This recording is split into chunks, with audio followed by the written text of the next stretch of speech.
All right, let's talk Gray Lensman.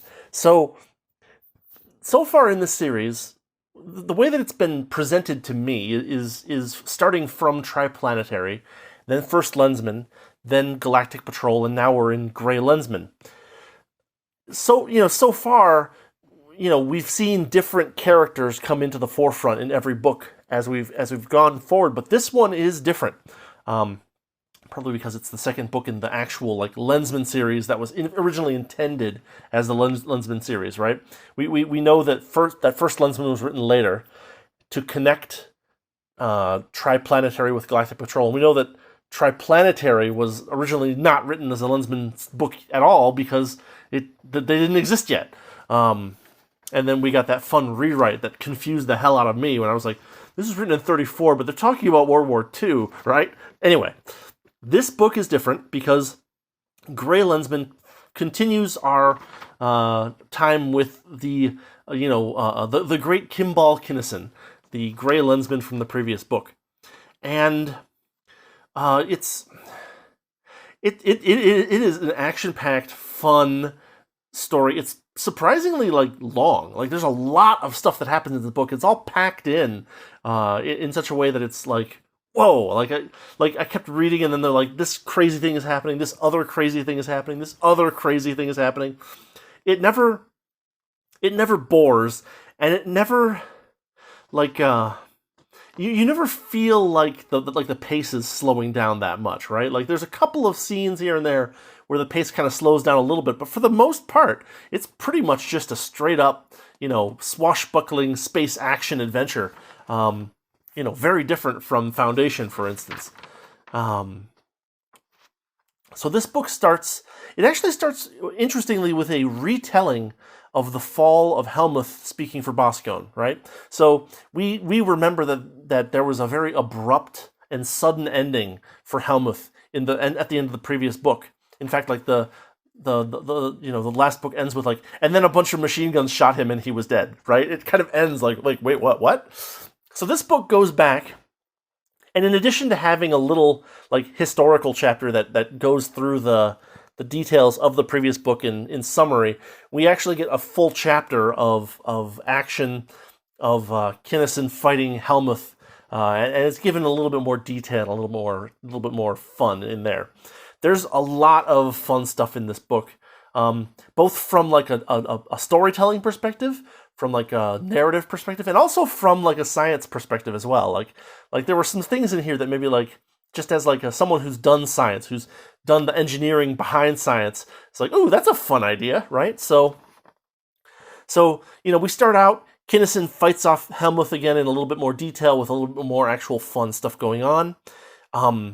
We get all kinds of new stuff happening in this book. For instance, there's a new ship that's designed called the Dauntless, and basically Kinnison and all the Lensmen that he interacted with in the previous book all kind of team up to be like the officers of this new amazing ship, and they go off on this crazy adventure to go find another galaxy that they're hypothesizing that the Boscone people are operating from.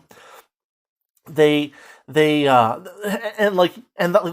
like a super fun narrative device, right? Like exploring and checking out this new thing and seeing what's out there, and charismatic, interesting characters getting together and teaming up and kind of interacting with each other. We have lots. We still continue to have the same goofy fake future slang that E. Smith made up for his books. But we along with that cool narrative bit, we get a little tiny aside that's like, by the way, there was a hypothesis that if it were not that a normal galaxy would only develop a few planetary systems, and that the only way to develop a large number of planetary systems in a galaxy was basically to have another galaxy pass through it earlier in its state of development. Now I looked around a little bit, but I could not find any aspect of this being an actual scientific theory.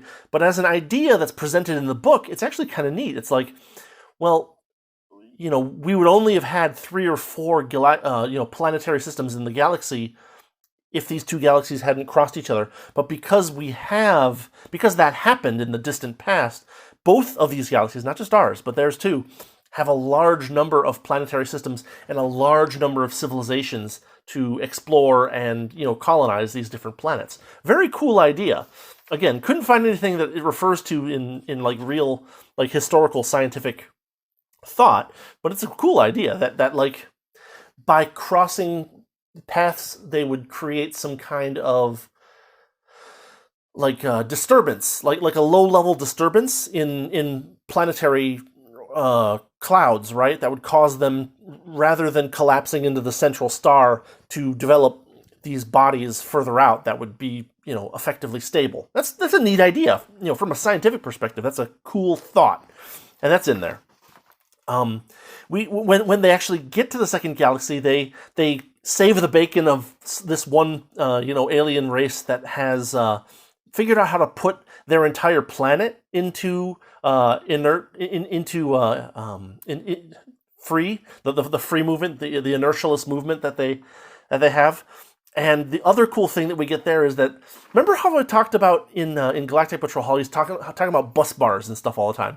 Well, we get here a really fun description of like a super bus bar that these, I think it's Medon, M-E-D-O-N, that these aliens use to transfer huge amounts of energy from one place to another.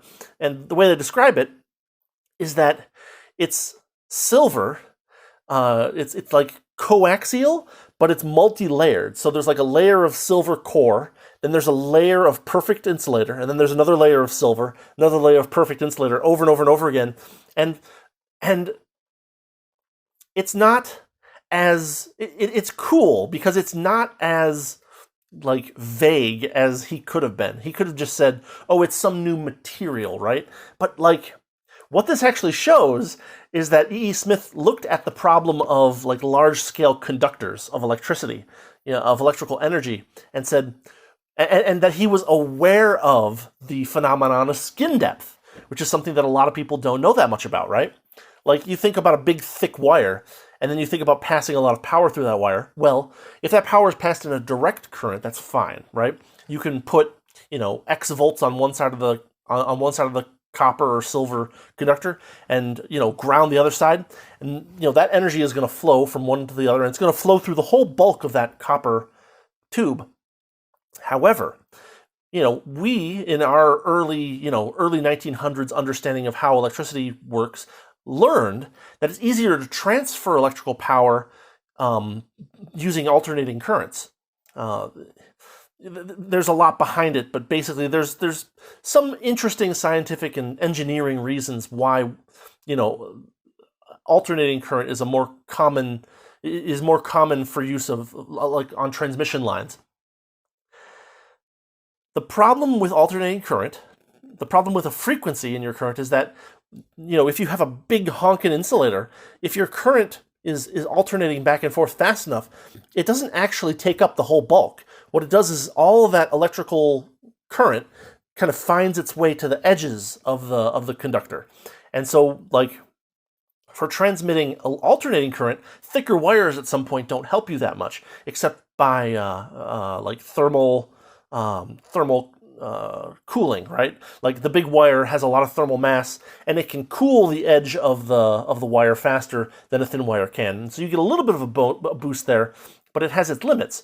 And so what this, coaxial, multi-layered silver conductor is actually doing is it's saying, yes, we understand. What it's saying is that, yes, E.E. Smith understands skin depth. Yes, he understands that transmission of electrical power via AC is more efficient because you can up the voltage a bunch. And like, yes, he understands how, this kind of thing could operate in a engineering way. It was really fun to read that, right? He theorizes a perfect insulator, which is a little vaguer, but, it works together with the coaxial thing that he came up with. We have... Oh man, there's just so much that happens in the book. Like, okay, so we have some new uses of the lens that Kinnison figures out. I'm not going to spoil them, but let's just say that they are interesting, and they work their way into the story in multiple ways, because Because, how do I put this? Kinnison becomes an infiltrator in this book. In the previous book, he was kind of just like a, swashbuckling, combat hero kind of character. But in this one, he spends a lot of time in disguise. So, we have him as Kimball Kinnison, his usual, Lensman form. Then we have he disguises himself as like a rich playboy named Lawson Q Fordyce, I think.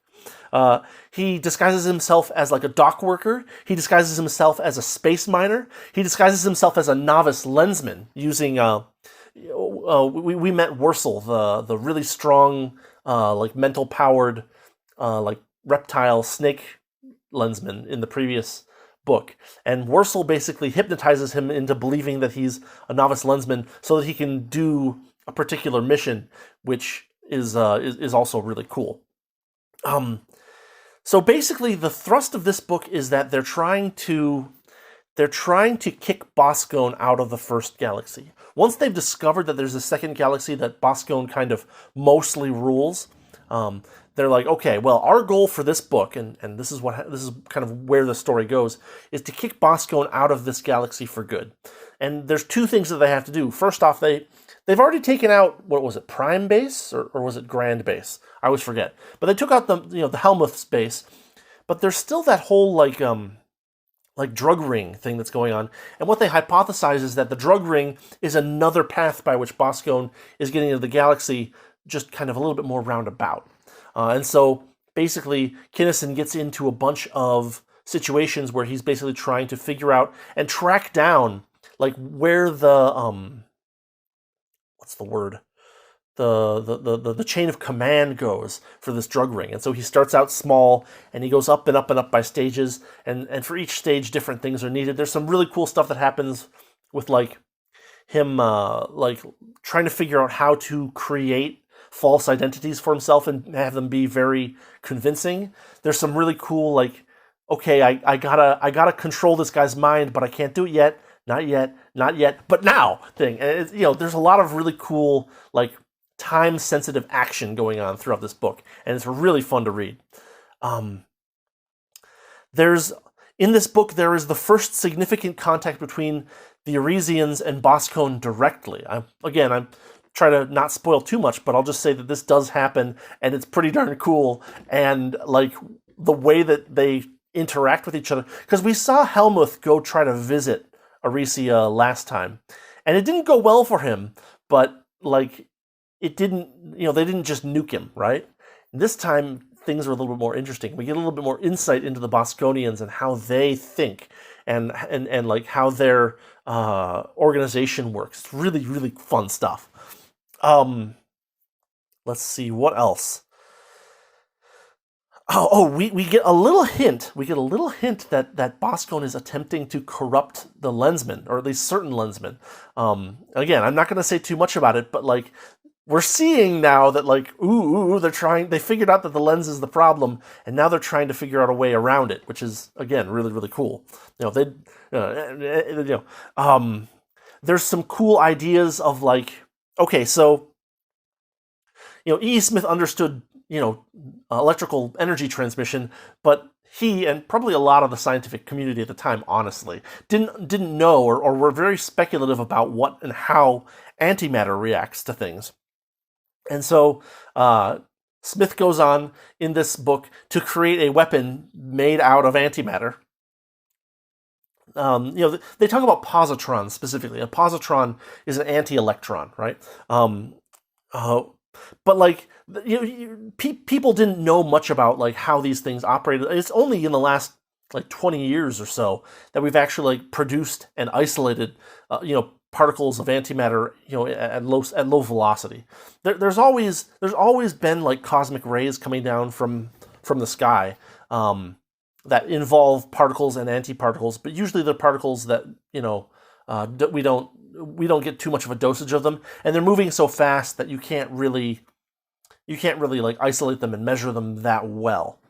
we do have things with like muons and anti-muons, and there's definitely some positrons coming from, but they usually collide with things up in the upper atmosphere, thanks to thanks in part to the atmosphere, but also thanks in part to like the magnetic field of the Earth, right? But like Doc Smith decides to turn what he understands of antimatter, or what he speculates of antimatter and how it operates, into a weapon, and there's some cool results there. We get some cool locations too, like when Kinnison is masquerading as a miner, he goes to a place called Miner's Rest, and it's actually, there's like the introduction to Miner's Rest and his first visit there. You actually find some really interesting stuff about how like this miner, the space miner culture works, and how they operate, and there's some fun stuff there. And then that goes on even further, because that miner identity of his, he leverages it into further pursuit of the chain of command of the major drug ring in the first galaxy. We have, I mean, we have the return of the overlords of Delgon. We saw Wursel was fighting them in the last book, and now we're kind of up against the smartest and best, but also the few remaining of them as well. We have like this weird space vortex thing that they talk about, that it's vague enough that like I have no idea what's going on, but like it kind of gets them back and forth between the galaxies or something like that, or to like a star cluster outside the galaxy or something. It's goofy, but it's kind of fun and cool and unexpected, and it pushes the plot forward really well. We have some fun other like science things. Like this book is a really good mix of like cool narrative devices and cool like scientific tidbits, right? Like so early in the book, Kinnison is at like a ball, like a dance, and he's talking to someone, and he's telling her about how like you can't really visualize the large distances that you have to go in order to get across the galaxy and things like that. But he makes this really fun metaphor, which is also interesting in another way, because he makes this metaphor that if you simply think about like a car driving, you can go like 90 miles an hour, 100 miles an hour, right? And he then says that, well, current ships do the same thing, but they go parsecs per hour instead of miles per hour. And so you can think about space travel in the E.E. Smith universe by simply replacing parsecs with miles. And he says that basically the only difference is a difference in scale of 19 billion.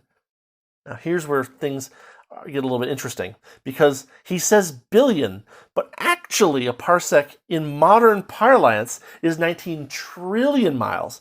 And so we actually have to, like, I went and checked this before I did the review, and I'm like, well, wait, I thought a parsec was way more than 19 billion miles. But actually, and you may have seen this in like old media, but there used to be an old system of naming like large numbers that kind of has gone completely to the wayside. You will find it in some really old scientific documents at some point,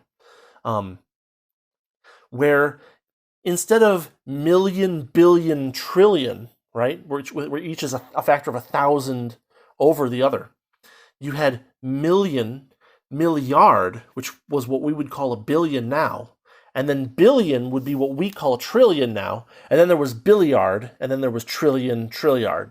And so the name would only shift. The name would go eon, eard, and it would be a factor of 1,000,000 between each new name compared to what we do today. I think he might be using that, because if we simply use that old term version of billion, that means trillion in modern parlance, and maybe that's what he was doing. Otherwise, it's a mistake. But anyway, the point is that you can simply replace the word mile for like driving a car with parsec for flying in space in E.E. Smith's world, and that's kind of fun. Let's see. There was a really cool line actually there was two really cool lines, and I'll quote one and I'll just refer to the other. But the first one kind of made me think about like the struggle between hardness and softness in science fiction, right? Here's the quote. Quote, It might be more comprehensible, although we must admit that any scientist likes to speak with precision, which he cannot do in the ordinary language of the layman." End quote. And when I read that line, it made me think about, like, is that the difference between, like, the tone of harder science fiction versus the tone of softer science fiction? Is part of what makes these feel different the way that one tries to speak with precision, whereas the other one is content to speak with less precision, and possibly at the trade-off of being more fun? Maybe, I don't know. It's just one of those lines that line just really made me think about, like why do I find stuff where there is precise language somehow, like, compelling, right?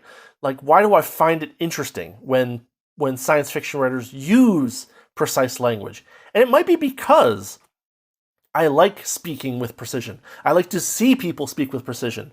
And whenever I see it done well, because it can be done poorly, believe me, right? But whenever I see it done well, there's like I appreciate that kind of feel to it. And that might be something that, you think differently about or whatever, but I don't know. That's kind of the thought process that kind of led me down. And then the other thing I wanted to talk about is that, and I didn't write it down because I probably should have, but I didn't. But it doesn't need to be quoted. But basically, there's this point where, and it's too long to quote probably entirely. So actually, let's break it down. At some point, Kinnison is on Earth. He's talking with Admiral Haynes, and he's talking about how he wants to take, a ship by himself, and go do this thing that he's trying to do to fight off the Bosconians. And Haynes is like, "No, I can't give you orders, but this is what I want you to do, and what I want you to consider doing is taking the whole Dauntless with a full crew, including all of your best, all of the best Lensmen." And Kinnison is struggling because he has a very, like, on the ground sense of fighting and of men fighting and dying. He's like, I can't, in good conscience, order men to their deaths. It's not something that I want to. It's not something that I want to do, and it's not something that I want to get used to doing, right? And Haynes is like, "Listen, all of the members of the Galactic Patrol, especially Lensman, but everybody really, because they actually managed to find some spies in the Galactic Patrol. Not much happens from it, but they do find some spies, and they use the lens to get rid of the spies by doing basically mind reading. And so they're like, this is the first time that the Galactic Patrol has been free of moles, like, completely. Like, we're pretty sure that everybody is on the straight and narrow now." And so he's like, all of these men, they're not mercenaries, they're not conscripts. They're all here because they volunteered to be here, and they all are so, like, they're all so dedicated to this situation that they will not just go if you order them, but if you put out a call for volunteers to get on your ship, these people will all volunteer by the hundreds of thousands, and you just need 10 or 12 or something like that. And he's like, every one of these people has been trained, and Lensmen especially, we know because they're capable of using a lens, that they would gladly give their lives in the most torturous way to prevent that torture from being visited on the innocent individuals, on the innocent civilians. And it was so distinct about this kind of duty of the Galactic Patrol to give their lives in horrible ways, if need be, to protect, the freedom of the civilians, that it actually made me think about, like, Heinlein and Starship Troopers, right? I mean, I know that Heinlein came a little bit later, but I wonder if he had read, like, E. Smith stuff and said, "Ooh, I like that. Can we make this work out without a lens," kind of thing. Like, because if you've ever read Starship Troopers, and we're going to ignore the movie for now, but if you've ever read the actual book Starship Troopers, the whole system of the Federation military is to cultivate a sense of this kind of selflessness among the members who eventually get to be able to vote in Heinlein's system, and to weed out the ones in whom that kind of attitude can't be cultivated, right? It's something where we're trying to make not incorruptible individuals, because I think Heinlein explicitly states that they certainly Heinlein states that they're not any more intelligent necessarily than the average civilian, but that they are kind of incorruptible in that sense, at least, right? Or at least it's very hard to corrupt them. And if they have any corruption, it's very hard for them to propagate that corruption. So, just kind of a neat thought where, like, they were talking about this very weighty topic, and the way that Smith thinks about this reminded me a lot of how Heinlein thinks about his ideal of the Federation and his system of only the people who have been proven through testing and a significant amount of discomfort to be relatively incorruptible are the ones that do the leading in his system. And Smith has these people doing the protecting, but not necessarily the leading. There's some interesting parallels there. And it might be something worth talking about later, but just kind of the impression that I got. And that was a really cool point where he's like, Haynes asks Kinnison point blank, like, why didn't you just ask for volunteers? And Kinnison's like, everyone would volunteer. And like, it's just a really cool moment in the story where they're like, sorry, I'm rambling, but it's like, yeah, our job is to stop these people at whatever cost it is, and every single one of us is behind you if you need us, kind of thing.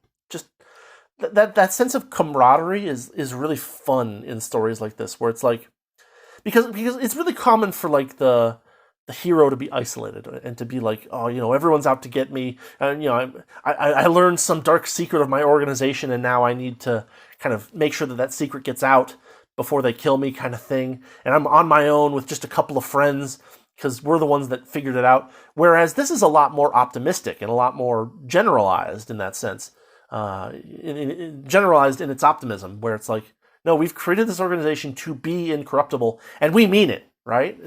I don't know. I liked that. I thought that was really fun and really interesting as an idea.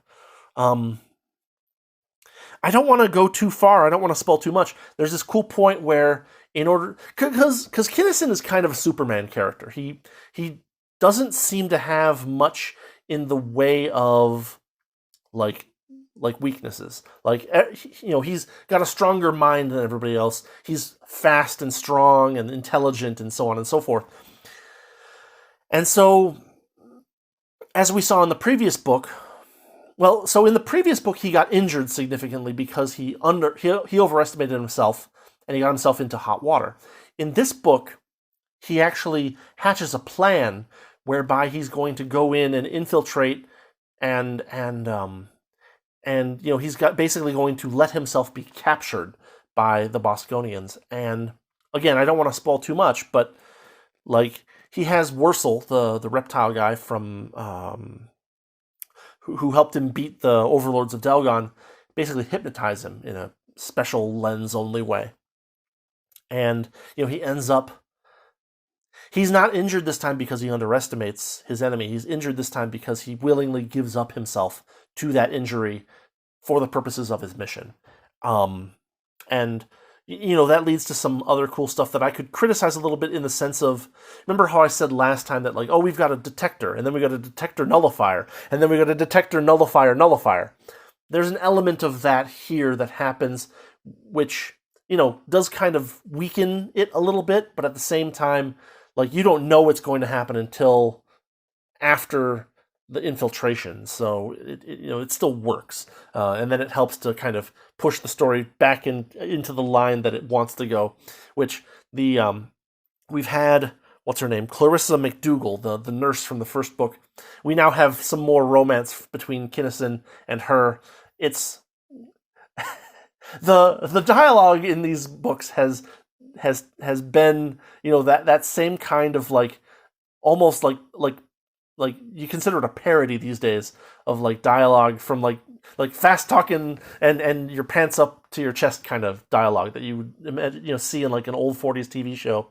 And like the romance between Kinnison and McDougal is similarly clumsy and weird sounding by modern standards, but they do go through it. There's this point where they start quoting Kipling at each other, and that made me think of Heinlein too, because I'm sure Heinlein was a Kipling fan. But yeah, this was a fun book, and the next one is called Second Stage Lensman, which I believe deals with like the next generation. We saw in the re-edited version of Triplanetary that like Arisia has been trying to make sure that these two particular lines of humanity get together at the right point. And so we've just witnessed, as of the end of this book, that those two lines of humanity have now gotten together, and hopefully, according to Triplanetary, what will result will be the force that eventually takes out the Bosconians/Edorians once and for all. So, am I missing anything? I think I've covered everything that I really want to talk about this book. It's a lot of fun. It's, again, it's a weird, because like it has these hard science and hard engineering bits in it, while not having like the kind of dull tone that harder science fiction often takes. It still has that kind of goofy, like fake future slang mixed with like the fast talking of the 1940s television, or like the 1940s radio show kind of thing. There's a lot of cool ideas. There's even some cool hard science ideas that are worth kind of reading over and kind of, that's a neat idea, right? There's antimatter, there's perfect insulators, there's there's coaxial conductors, there's there's new lens powers, there's Boscone trying to corrupt the lens. There's a lot of fun in this book, and I had a lot of fun reading it. And it was pretty long too. Like I got through 5 chapters, and I'm like, that was an hour and a half. Wow. And how many chapters in the book? 25. Oh boy, right? So it was a pretty long read, which is why this is coming out on Friday and not on Wednesday. Because I thought I was going to finish the book earlier, but I did not. Yeah, I'm really happy with this book. I thought it was a lot of fun. I thought it mixed together hard and soft science fiction elements in a fun way. I thought that there was a lot of cool character moments in this book, as opposed to the previous books where the characters were a little thin sometimes. Like this one actually fleshes out characters in ways that are really interesting, and you get that sense of camaraderie that is really fun in a lot of places in this book. We have instead of Superman walking out and smacking down the bad guys, we have infiltration missions and stuff. There's just a lot of fun stuff in this book, like to the point where like even if I hadn't liked the earlier books in this series, this one is worth reading regardless. So that's my thoughts on Gray Lensman. We will be, I'm going to read Second Stage Lensman once I get a chance. Yeah, fun book, extremely fun book, definitely worth a read. And it starts with a summary of the previous books, like a historical chapter. I mentioned that. So like if you don't feel like reading the earlier books in the series, you could start with this one and you wouldn't be missing. You'd be missing stuff, obviously, but you wouldn't be missing story points because they're given to you at the start of the book. Super fun. Anyway, that's what I've got for today. It's Friday, so I hope you all have a great weekend. As always, thanks for watching. Thank you for listening. If you like the channel, what I'm doing, you know what to do. And otherwise, I will say, thanks again and have a great weekend. And I'll see you next time with some more fun stuff. Have a good one.